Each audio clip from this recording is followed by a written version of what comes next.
खुलुमबाय गोजोन फुंबिलिनि गासिबो बड'लेण्ड बुब्लिनि अनसायगिरिफोरखौ बरायग्रोबाय दिनै 17 नभेम्बर शुक्रबारनि फानजामुथिखौ फरायथिनो लादों आं कमलि ब्रह्मआ फानजामुथिनि गिबियाव दं मेष राशि गावनि थांखिखौ गुबुनजों मिथिजानो गिनो हागौ गुबुनजों गोरोबनाय नङा हारसिं थानो गोसो जागोन वृष राशि खामानि दामानिफोरा जोबस्रांनाय नङा देहाखौ मेंखांनाय मोननो हागौ आरामै थानो गोसो जागोन मिथुन राशि मोजां रादाब मोननो हागौ जोबोरैनो सुखुनि सान जागोन सुखुयै सानखौ हगार हरनो हागोन कर्कट राशि धोन दौलत आरजिनो हागोन आखायाव रां रुफा जागोन बेफार फालांगि बादियाव मुलाम्फा जागोन सिंह राशि मावनो लानाय खामानिफोरा जाफुंनाय नङा जेंनाफोरा जोबनाय नङा माबा मोनसे खहा जानो हागौ कन्या राशि देहायाव सानाय सुनाय जानो हागौ गोजोनै थानो हानाय नङा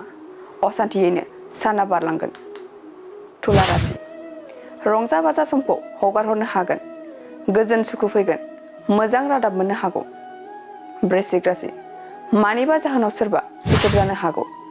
गुबुना मेगन सागोन गाज्रि सान जागोन धनु राशि बेफार फालांगि बादियाव मुलाम्फा जानो हागौ साननायफोरा जाफुंगोन मोजां सान जागोन मकर राशि नांगौखौ मोनफुंनो लुबैगोन गोसोखौ असान्थि मोनगोन गुबुनजों गोरोबनाय नङा कुम्भ राशि मोजां हाबा मावनो हागोन मान सन्मान मोननो हागोन गुबुनखौ गियान होनो हागोन मीन राशि न'खराव बिफानि सुखु फैगोन अनज्लायनानै थानो हागोन मोजां सान जागोन दिनै सानसेनि राशि फरायथिनायाबो एसेनोसै आसा खालामो नोंथांनि दिनैनि साना मोजाङै मोजां थांगोन बेखौ बड'लेण्ड बुब्लि नखरनिफ्राय मिजिंथिबाय दानिया फैदो नोंथांनि फानजामुथिखौ बड'लेण्ड बुब्लिनि हेफाजाबजों मिथिना लानि गोजोन्थों এটি বিশেষ বিজ্ঞাপন বাজাজ বাইক ক্ৰয় কৰিব বিচৰা ইচ্ছুক গ্ৰাহকসকলৰ বাবে এটা ভাল খবৰ কোকৰাঝাৰ চহৰত থকা ডাউহাৰু অটো এজেন্সিয়ে festival loan and exchange offer দি আছে গ্ৰাহকসকলে আগতীয়াকৈ কম পৰিমাণৰ টকা দি নিজৰ পছন্দৰ দুচকীয়া বাহন ক্ৰয় কৰিব পাৰিব বাজাজ কোম্পানীৰ সকলো ধৰণৰ মডেল পোৱা যাব Pulsar city Platina avenger Dominar আৰু নতুনকৈ লঞ্চ হোৱা বাজাজ মডেলৰ পালসাৰ N150 খনো পোৱা যাব ডাউহাৰু অটো এজেন্সিয়ে গ্ৰাহকসকলৰ বাবে RC ইন্স্যুৰেন্স আদিকে সাঙুৰি 9,999 নিম্নতম পৰিমাণৰ টকা দি দুচকীয়া বাহন ল'ব পাৰিব